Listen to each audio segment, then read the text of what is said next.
Despite having some key players in and out of the lineup, the New Orleans Pelicans have been rolling, winning 8 of their last 10 games to grab the first seed in the Western Conference. As expected, the offense has been great around their stars, with role guys making big contributions, but so has their defense, and this two-way dominance has left them well equipped for whoever stands in their path. But just how are they doing it, and how good are they? On offense, their strategy is centered around trying to get to the paint as much as possible, landing 4th in the NBA at over 35 field goal attempts a game within 5 feet. Of course, it helps when you have Zion Williamson, one of the most devastating interior scorers in league history, who both gets to and converts at the rim in so many different ways. Despite doing almost all of his damage in one area, the versatility in how he does it is ridiculous, and his isolations have become a staple in their scheme. He'll often post up on the block, baseline, or elbow, where he's very Shaq-esque in how quickly he attacks, wasting no time to physically overwhelm his matchup, as he's more explosive, agile, and stronger than just about anyone in the league. He carves out space for himself through the use of ferocious spin moves and drop steps, needing only minimal room to launch himself at the cup for high percentage shots. In these spots, he can also face up, where his lightning quick first step and brute strength again allow him to just physically dominate anyone who stands in his way. He's even got a good enough handle to do this all the way from the perimeter as well, initiating from outside the arc and getting low like a small guard to build up steam and get downhill. In isolation like this, he's a walking matchup nightmare. Anyone strong enough to not get bumped off their spots with ease isn't quick enough to stay in front of him, and anyone with the lateral movement needed to cut him off just gets tossed around like a rag doll. As a result, he's able to ramp up the volume of his self-created scoring while maintaining otherworldly efficiency, and because nobody can defend him individually, that relentless pressure being applied to the basket draws an absurd amount of attention, allowing him to break down defenses. Notice how when he catches the ball off a screen, he immediately draws 3 defenders like some sort of gravitational pull, which puts them out of position for an easy attack off the catch and open layup. Here it's going to be a guard screening for him to get downhill, and that threat of him touching the paint forces 2 to the ball, leaving a wide open shooter off the pop. He's truly come a long way as a passer and decision maker, especially out of those inside the arc isolations where he does a great job at feeling extra help or double teams and making the right read, even adding in some cross-court finds. He's also gotten better at using his live dribble to hunt for easier opportunities, here getting doubled immediately off the catch, and instead of quickly getting rid of the ball, he bursts towards the middle of the floor where 4 Toronto defenders line up to form a wall, leaving Valanciunas under the basket.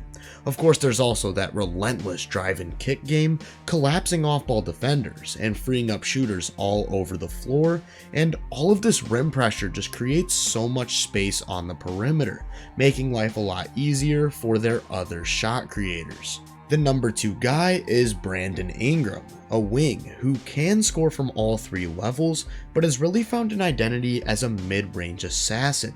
He's an elite pull-up jump shooter from just about any spot within 20 feet of the basket, and due to his combination of height and length, he's able to get a decent shot off pretty much whenever he wants, whether that's in the pick and roll, isolation, or when posting up. He's also an incredible difficult shot maker, comfortable while moving in any direction, off balance, or smothered by a great contest, which not only allows him to score in crucial moments or when they're unable to initiate a solid advantage, but also forces a fair share of aggressive coverages. Here they go to a 2-man game with Zion initiating a dribble handoff, and when 2 go to follow Ingram around the screen, that leaves an opening for him to explode off the bounce for an easy bucket.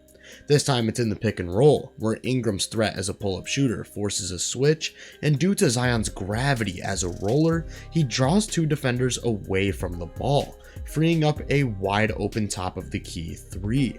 Over the years, Ingram has developed into a borderline elite passer. He has tons of versatility in his delivery, great vision and anticipation, as well as a willingness to take risks and throw high leverage passes, most notably with dump offs and laydowns to cutters as he attacks the basket. Because he requires extra attention and is such a good playmaker, he's able to initiate a lot of offense himself, which puts Zion in advantageous positions away from the ball. This doesn't just mean rolling, cutting, floating into space, or flashing in the post, which he does so well, but also giving him the opportunity to quickly attack a tilted defense, which is any opponent's worst nightmare. And even when the ball is back in his hands, Ingram's a great off-ball player himself, allowing these two to play off of each other extremely well. He's an active mover, great shooter off of screens, and also a really quick decision maker, here making his defender bite on a curl before cutting back to the perimeter, forcing Looney to step out and leaving a short window to Nance on the roll. He's also great at attacking off of this movement for quick on-ball actions or off the catch in general. This time it's McCollum who has the ball in isolation, forces Kyrie to help at the nail, leaving Ingram with a relatively open lane to the basket where he draws the help and makes a pretty ridiculous find for a good look from 3. CJ's been huge as that third guy to take more pressure off of their leading scorers, as for years now he's been a great perimeter shot creator who can destroy opponents in the mid-range through his pull-up jumper and floater game, while self-generating three-pointers at a decent rate as well. To start this season though, he's actually been shooting the ball very poorly, and at this point I'm still willing to call it variance and expect the percentages to rise in the near future. Even with the shot making not being there, he remains the team's best pick and roll ball handler, especially off of movement and handoffs, where he uses his handle extremely well to get to pressure points in the defense and take advantage as a passer. That passing has quickly become his most valuable trait, rarely ever turning the ball over while consistently making great finds, whether that's on the interior with a pocket pass to a roller or cutter, or driving and kicking it out to a shooter. As a result, he's yet another guy who can consistently initiate offense for them, but also has some skills away from the ball that allow him to play off of other creators, such as his active movement and ability to shoot off of screens. He's also capable of serving as a screener himself. New Orleans loves to hunt for switches onto smaller players, and he does a great job of making that happen. Like here, where Golden State doesn't want to leave Poole on an island with Ingram, so they send 2 to the ball, where a simple extra pass leaves a wide open shooter in the corner. It's rare to have 3 very different types of advantage creators, scorers, and playmakers who can play off of each other so seamlessly, and it may be even more rare to surround those guys with the insane amount of depth and elite role players that the Pelicans have. Trey Murphy has turned himself into a ridiculous off-ball shooter, hitting over 41% of his threes on 6 attempts a game, and the versatility is clearly there, hitting off of movement, from ridiculous range, and through really tight windows with his quick release.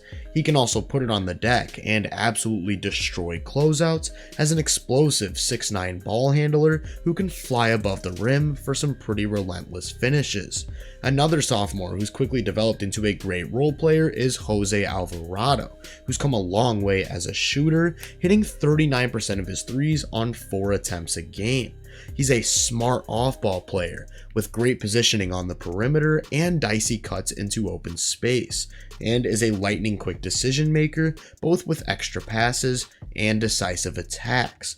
He also has some real ball handling chops as a backup initiator, where he's real quick on the floor, darting into the heart of the defense where he can finish at the rim from further out with a floater or create for a teammate, having a great eye for kicking it out to shooters or keeping that dribble live to draw extra help and leave it down low. Rookie Dyson Daniels has been seeing a pretty big increase in minutes lately as a 6'8" point guard who can knock down threes off the catch and is a really good passer, putting the ball down for quick attacks to create for others and connect the offense at a high rate.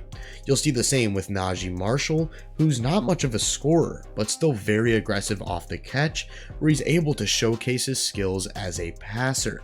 If you weren't yet sensing a theme, Herb Jones is yet another large wing who does a great job at putting the ball down off the catch and attacking into open space, where he can extend advantages by making the right decision.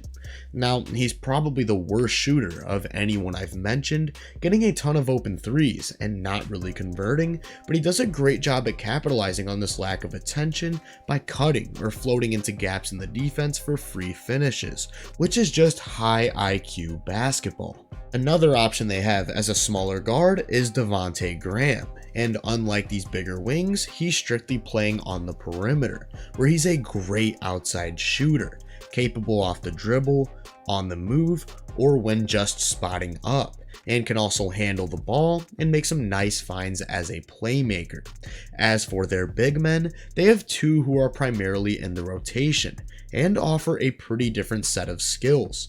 Jonas Valanciunas is that massive interior presence, cleaning the offensive glass, positioning himself well for dump-offs around the rim, and having some utility in the pick and roll or as a dribble handoff initiator, where he's a massive screener who can also roll to the mid-range or pop, having great chemistry with CJ McCollum in this sort of two-man game. He's also a viable option in the post, where instead of holding the ball for an isolation, he's very decisive, using his size and strength to quickly get to his spots for soft touch hooks, absolutely abusing mismatches and switches with physicality, and being a skilled enough passer to occasionally find cutters and shooters. The other big is Larry Nance Jr., who's not nearly as big as Jonas, but an even more imposing finisher at the rim. He's extremely athletic, seemingly putting at least one defender on a poster every single game, and just knows exactly where to position himself off the ball, whether that's with a timely cut or making himself available for easy passing angles. He's got lots of utility as a screen and roll big, where he can also score in the short mid-range area, and he's not afraid to take the open jumper when it's given to him, just having such a well-rounded arsenal as a play finisher.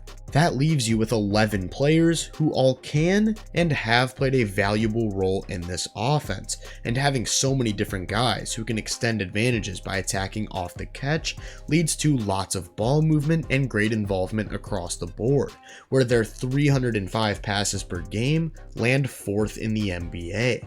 That blend of versatile initiators, connectors, and play finishers leads to such a well-oiled machine, and a number 6 offense that hasn't skipped a beat even with their second and third options missing a decent amount of time. To the surprise of many though, including myself, it's actually been their play on the other side of the ball that's been moving the needle. Before we get into that though, I want to give a quick shout out to Basketball Index for helping with this analysis and the making of this video. If you're not familiar with the site, they provide tons of statistical measurements, tools, and easily accessible graphics to further guide your understanding of the sport. They offer talent grades on pretty much any aspect of the game you can think of, and through their player profiles tab, I can easily compare them to other players around the league. Using Zion's finishing as an example, on this page I'm presented with various metrics detailing his ability to create and make these shots, along with how he stacks up against his peers. This is just one of the many useful tools found on the site that help guide me and many others through their analysis, and by signing up with the code VENUE30, you can get 30% off your first month subscription.